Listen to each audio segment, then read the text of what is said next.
The celebrity economy is dead. Now what thrives is the creator economy.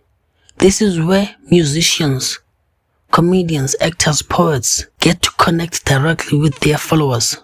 This model makes them relatable, understood, and aligned because what drives the market is no longer the media houses and corporations, but the people themselves.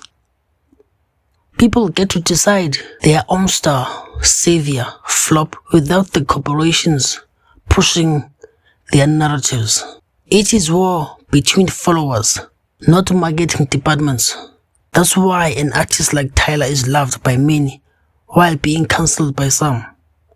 All because of differences in beliefs, cultures, heritage, and societal norms.